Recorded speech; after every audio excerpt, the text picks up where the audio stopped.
Jokes विनोद video शेवटपर्यंत बघा आणि लाईक करायला विसरू नका. रागवू नका, पण स्त्रीला जर पुरुषाची बरोबरी करायची असेल तर सुरुवात म्हणून तिने 4-5 लग्नात एकच साडी नेसून दाखवावी. कलिंगडाचे काप खात टीव्ही पाहत असतात. पत्नीच्या एका हातात अर्थातच मोबाईल असतो. पतीचा मोबाईल किचनमध्ये चार्जिंगला लावलेला असतो. एवढ्यात किचनमधून SMS टोन ऐकू येतो. म्हणून पती किचनमध्ये जातो आणि मेसेज वाचतो. बायकोचा मेसेज असतो, किचनमध्ये परत येताना मीठ घेऊन या. भारताची लोकसंख्या आता एका गोष्टीने रोखली जात आहे, ती म्हणजे शाळेची फी. आपल्या देशात पसंत नसताना लग्न झालं तरी रागारागात 4-5 लेकरं होतातच. लहानपणी उन्हाळ्यात अख्ख्या गाव पायी फिरायचो, पण जसे डिग्री आणि सेल्सिअस कळायला लागले तसं उन्हाचा प्रचंड त्रास होऊ लागला. समोरचा तंबाखू, सुपारी किंवा विमल थुंकून बोलणार असेल तर समजून जा, काहीतरी ज्ञानाची गोष्ट सांगणार आहे. एक गोष्ट नेहमी लक्षात ठेवा, बायको ही बायको असते, मग ती तुमची असो नाहीतर मोहम्मद शमीची, ती धिंगाणा करणारच. म्हणून एकच लक्षात ठेवा, काहीही झालं तरी फक्त सापडू नका. शिक्षक: मामाला इंग्रजीमध्ये काय म्हणतात रे? गण्या: आई ब्रो. मास्तर: 2 दिवसापासून हसतय. नवरा: आज घर छान आवरलेलं दिसत आहे. तुझं व्हॉट्सअप बंद होतं का आज? बायको: नाही हो, फोनचा चार्जर सापडत नव्हता. तो शोधण्याच्या नादात घर आवरलं गेलं, नाहीतर मला वेळ कुठं असतो. जेव्हा माणूस शेजारणीच्या प्रेमात पडतो तेव्हा तो कचरा गाडीची सुद्धा आतुरतेने वाट पाहत असतो. डॉक्टर बेवड्याला: तुमच्या लिव्हरला सूज आली आहे आणि फुगलंय ते. बेवडा: म्हणजे? त्यात अजून जास्त दारू बसेल. मी अजून जास्त पिणार आता. दारू त्याच दिवशी सोडली ज्या दिवशी मोबाईलची फ्लॅश लाईट लावून मोबाईल 2 तास लाईटला शोधला. मुलगा आपल्या प्रेयसीबरोबर हॉटेलमध्ये बसून बियर पीत असतो. मुलगा: आय लव्ह यू. प्रेयसी: हे तू बोलतोयस का तुझी बियर बोलते? मुलगा: मी माझ्या बियरशी बोलतोय. तू गप माकड तोंडे. टच फोनच्या जमान्यात जिवलग मित्र टचमध्ये राहत नाही. हीच गोष्ट मनाला टच करते. शहारणारं पण काचेचा भरलेला ग्लास एकमेकांना टच करायला बोलवलं की सगळे टचमध्ये येतात. आमच्या वेळेस पालकांना शाळेत बोलवलं जात नसे. गुरुजीच घरी यायचे, चहा पाणी प्यायचे आणि आम्हाला सारं मार खाऊ घालून जायचे. 1. मी झोपेतून उठलो. 2. माझी क्रश दिसली. 3. मी तिला मिठी मारली. 4. मी तिला किस केला. आता 2, 3, 4 या क्रमाने वाचा. लग्न ठरवताना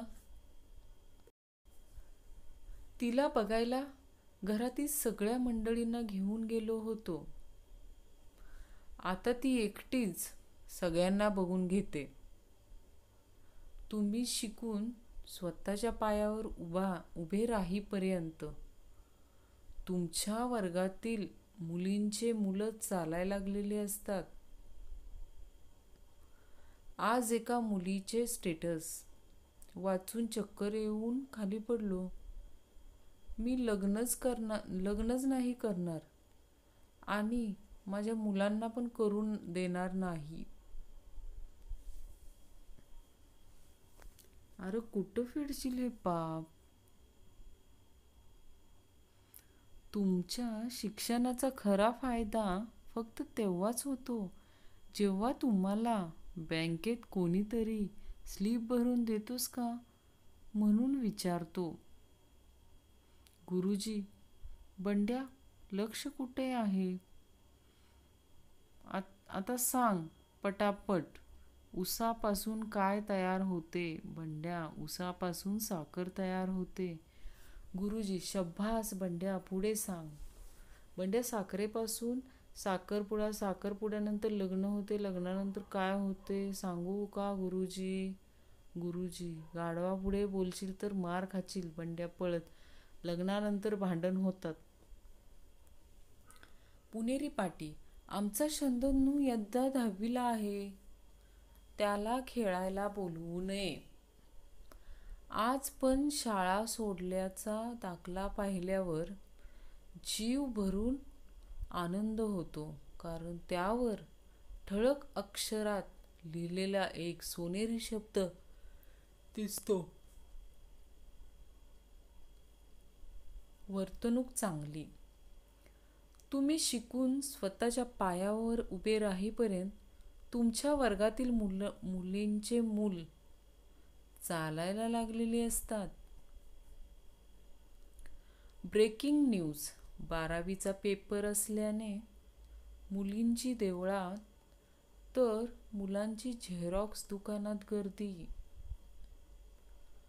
थेट परीक्षा केंद्रातून, गण्या, तुझा नंबर सांग.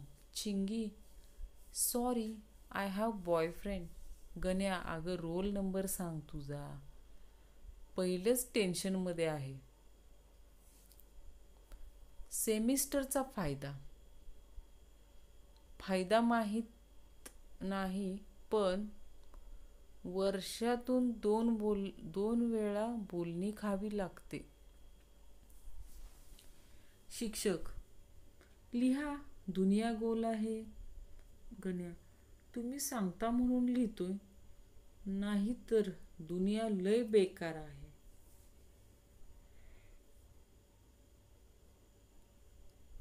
एक पोरगी स्वतःला खूप शहाणी समजत होती. एके दिवशी मला भेटली. आपली विद्वत्ता दाखवण्यासाठी म्हणाली, जगामध्ये कांदा हे एकच फळ आहे ज्यामुळे डोळ्यात पाणी येतं. मी म्हटले, वेडे, असं काही नाही, नारळामुळं पण येऊ शकतं. शास्त्रज्ञ असल्यासारखं मला म्हणाली, मग सिद्ध करून दाखव. मग मी तरी काय कमी आहे? मी घेतला नारळ आणि आणला तिच्या डोक्यात आणि बसले बोंबलत. सकाळी पत्नीने पतीला वर्तमानपत्र मागितले. पती, किती मागासलेली आहेस तू, विज्ञान किती पुढे गेले आणि तू आज अजून वर्तमानपत्र मागतेस. हा माझा टॅब घे. बायकोने टॅब घेत आणि त्याने झुरळ मारते. नवरा बेशुद्ध. तात्पर्य, जे मागते ते तिला डोकं न लावता द्या. तुमची हुशारी फक्त ऑफिसपुरतीच ठेवा. आई, किचनमधून छोटी प्लेट आण जरा. मुलगी, कुठे आहे, दिसत नाहीये. आई, गॅसची शेगडी दिसते का? मुलगी, हो. आई, ती पेटव आणि मोबाईल जाळ त्यात, मग दिसेल प्लेट. परीक्षा स्पेशल. एक मुलगा 15 मिनिटातच पेपर देऊन बाहेर जात होता. तेवढ्यात, मॅडम, काय झालं तुला, पेपर अवघड वाटतोय का? मुलगा, ज्याच्या भरवशावर आलो तोच मला उत्तर दाखव म्हणतोय. मॅडम जागेवर बेशुद्ध. बायको, तुम्ही मला सारखं स्वारी स्वारी असं म्हणत जाऊ नका. नवरा, का? बायको, भांडायचा सगळा मूडच खराब होऊन जातो बघा. सर्व रिकामटेकड्यांना कळकळीची विनंती आहे की त्यांनी लवकर काहीतरी काम शोधा, नाहीतर ह्या उन्हाळ्यात सुद्धा तुमच्या कूलरमध्ये पाणी भरावे लागेल.